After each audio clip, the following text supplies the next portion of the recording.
Good afternoon. This is a special live update of our rainstorm that is lifting through the region. We are moving into the heaviest portion of this storm, but also we are approaching the back edge of the storm. So, this is a very interesting radar I wanted to point out. While we are getting intense lifting here over the northern mid Atlantic, supporting very heavy rainfall, and hey, look, cold air isn't that far away, starting to push into the Poconos here with rain changing over to snow in these locations.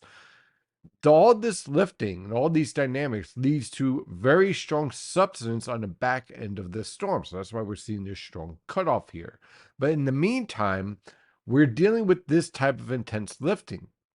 This is Frontogenesis at 925 millibars at the mid levels of the atmosphere. And this is what's supporting our intense lifting. So we have the moisture transport here with precipitable water values rising over an inch that supports the heavy rainfall potential.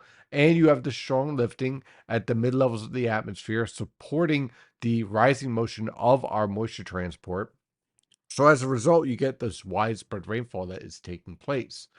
And while that is all taking place, you're seeing the influence of the surface low pressure system to the south with the transport to lower levels from the Atlantic. So there's your low level moisture. As you can see, temperatures are in the 50s along the coast, but as you move towards the interior, you end up with temperatures in the mid to upper 30s. Now, even a few locations in the highest levels of the elevation in northwestern New Jersey, northeastern Pennsylvania, and this was missed by me a little bit. So just being totally honest, where we had temperatures touch freezing just long enough to support areas of freezing rain in the highest elevations in the Poconos, the Hudson Highlands, and also in the Poconos and Catskills. There we go.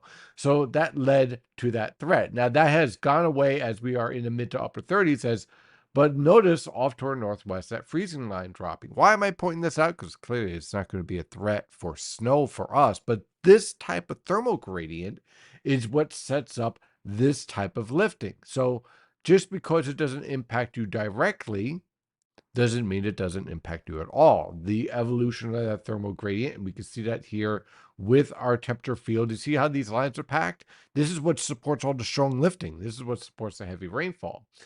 Meanwhile, we could see here on the infrared satellite picture the strong lifting supporting the very much colder cloud tops. Notice the focus here over the northern Atlantic at the same time as we are getting this intense rainfall taking shape.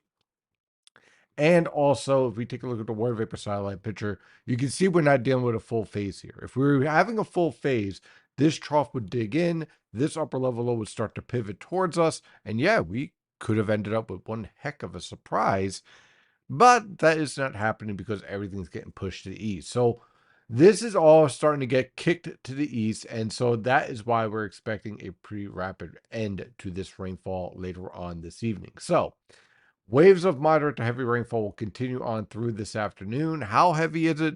Well, it is producing areas of flash flooding. Here in Freehold, we're already up to 1.7 inches of rain and climbing rapidly. And just a little bit of anecdote note, it is raining so hard the visibility is below 2 miles that even I am not going to the gym. And anyone that knows me knows I am a complete gymaholic. I love going to the gym in the mornings. Today, I don't think so. So if I'm not going out, you shouldn't go out. Stay home, stay warm, stay dry, stay safe, and watch a Godzilla movie. That's my suggestion for today as this heavy rainfall continues to lift through. By the time we get to the evening hours, the back end of this rainfall exits. We could see a little bit of snow and sleet mixing in around Mount Pocono and portions to the north and west as the precipitation exits. And then it continues to lift out this evening from west to east. So around Philadelphia, this will all be over by about 4 p.m. For New York City and the Jersey Shore, about 5 to 6 p.m. And for Connecticut and Long Island, we'll have all of this over by about 8 to 8:30 p.m. Will be all done. So that is your update for today with this impressive storm that is lifting through the region. Use caution. If you don't have to drive today, I would suggest not doing so, as there's going to be major ponding on the roadway, visibility below 2 miles, and also the potential for urban and small stream flooding. So, in the meantime, stay safe out there.